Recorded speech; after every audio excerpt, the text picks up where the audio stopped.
Sir, will it be too premature or even immature maybe to conclude that India truly is a secular nation and last 10 years, India was under a particular spell which India has moved ahead and rejected? Will it be too premature to conclude that, sir? That would be premature, I think. Because I do not think the fact that he has got 240 seats or India has got 293 seats, out of which at least two-thirds seats are because he has been successful in dividing Hindu-Muslim. So let us not underestimate the power of the Hindu-Muslim question. Secondly, I do not subscribe to the thought that India has been consistently secular. India under Pandit Nehru, India under Mahatma Gandhi's leadership, freedom movement under Mahatma Gandhi and Nehru's leadership was truly a secular movement. But slowly, after 1991, when during Narasimha Rao rule, Babri Masjid was destroyed right under his nose, began to see that there is a polarization coming even when Narasimha Rao, Congress leader, was in power. So slowly, the tide was turning. And therefore, according to me, in 1987, when the BJP began in parliament and outside, Wahi Mandir Banayenge movement, from then onwards, I don't think India could be described as a secular country. I'll just give a sequence of events. 1987 began the Ram Mandir movement, Wahi Mandir Banayenge. 1989, Rajiv Gandhi was defeated on two issues, Ayodhya and Bofors. 1990, BJP number in parliament went up to 89. And in 1991, Narasimha Rao could not get majority, despite in the second half after Rajiv Gandhi's murder. And in 1992, Babri Masjid was demolished. So take a sequence from 87 to 92, and immediately after the Babri Masjid was destroyed, within 3 years, in 1995, in Maharashtra, you had the BJP Shiv Sena government. At that time, Shiv Sena was even more vocal about Hindutva under Babasaheb Thackeray. So in 1995 comes BJP Shiv Sena government, 3 years after Babri, and in 1998 comes the BJP government or BJP-led government or the first NDA government under Vajpayee in 1998 and again in 1999 after that government was defeated by one vote. So that means that 1987 onwards, if you look at the seats and the vote percentages, slowly the vote percentage of the right-wing Hindutva parties have gone up. So I will not say that we have been consistently secular. That depends on leadership. Congress leadership under Nehru, Indira Gandhi, Rajiv was consistently secular. They actually continued the secular campaign, and that's why India acquired an image of a secular democratic country.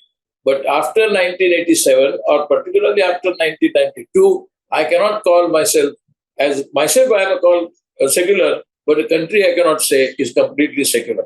But there is a ascent descent theory when you talk about social behavior, especially when you're talking about mass social behavior.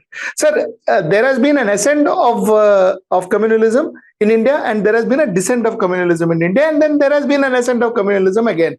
Do you see that this phase is the descent of communalism? Because at the end of the day, sir, 240 seats or 237 odd seats for India Alliance is not a bad comeback for India Alliance, for the secular front.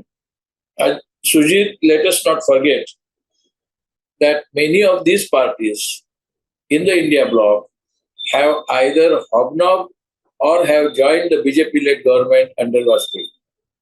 Mamata was with them, Nitish was with them, Samajwadi Party was with them, DMK was with them, Anna DMK was with them, Chandrababu was part.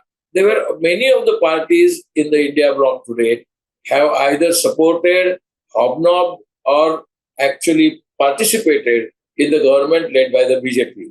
So you cannot say that India bloc, all parties are 100% secular, and therefore I do not subscribe to the thought that secularism has won or the descent of communal politics has begun. Partly it has begun, but it can again, if the descent has begun, it can again go into air pocket. And once it goes to air pocket, I don't know what will happen. So I think one has to be very cautious. One has to be not only cautious, but constantly alert to see that the communalism does not raise its head again. Sir, do you foresee India bloc parties joining the NDA in the near future? India bloc parties will not join NDA now. Some of them at least certainly not.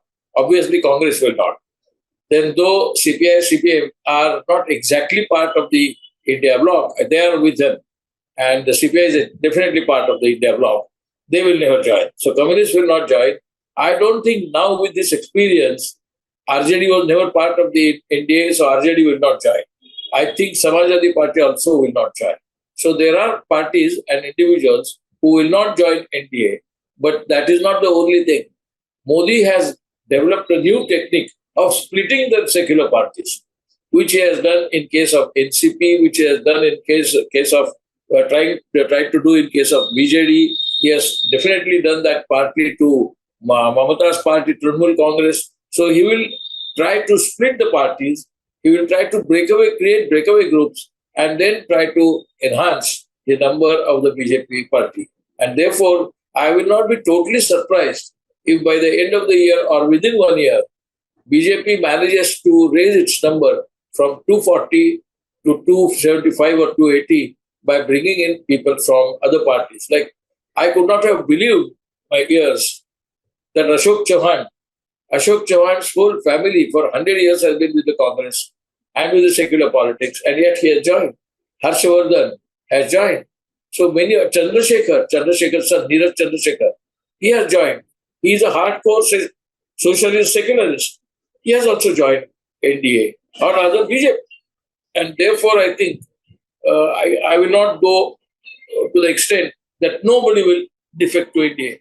There are people who can bribe, who can be blackmailed, who can be lured by some kind of offers, and some of them might go because conviction of being secular is not as strong in the country, in the political class, as it should have been. Let me then ask you specific parties. Do you think Mamata Banerjee will switch loyalties?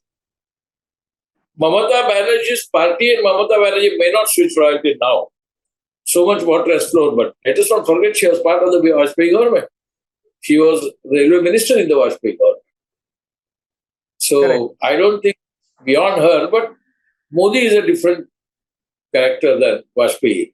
I'll just give you one simple example of how Modi is different.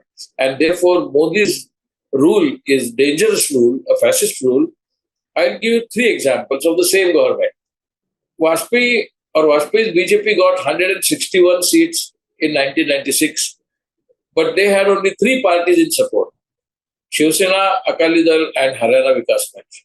So they could not form government beyond 13 days. They formed a government and the government collapsed in 13 days. Vajpayee instantly resigned. Second time, in 1999 April, Vajpayee lost in Lok Sabha only by 1 vote.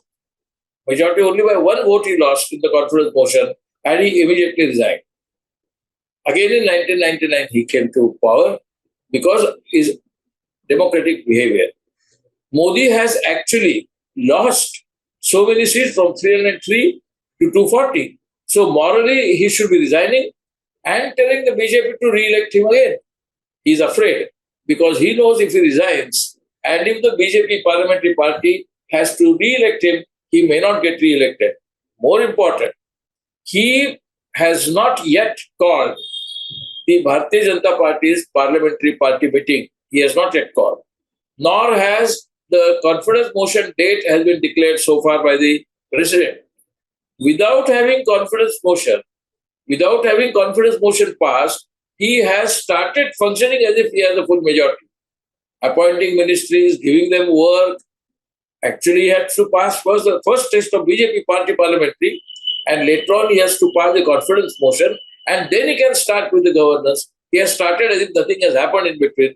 Elections are also as if not held. He is just continuing, and the media, which is supporting him all the time, which is actually crawling before him, prostrating before him, that media is also saying, it is continuity and progress. And this is not continuity. This is a break from continuity. Vajpayee had resigned when he got less number of seats in Lok Sabha. By 1 vote only he lost. And here Modi has lost by more than 60 seats in Lok Sabha election. And yet he has not resigned. Morally, he and Amit Shah should resign, have a party meeting again, either contest the leadership claim, become leader of the party, and then ask for NDA to be part of the government. He has not done any of this sort. And therefore, Modi is totally different from Vajpayee. Modi has a streak not only of authoritarianism, but hardcore fascist dictatorial tone of his character is likely to dominate with the help of these two guys, Chandrababu and Naidu. And therefore, I do not think Chandrababu and Naidu joining him is any solace for the India bloc. Stay ahead with our cutting edge news app. Instantly access the latest shorts in just 1 minute and breaking news in just 50 words. Download now for a smarter, faster news experience.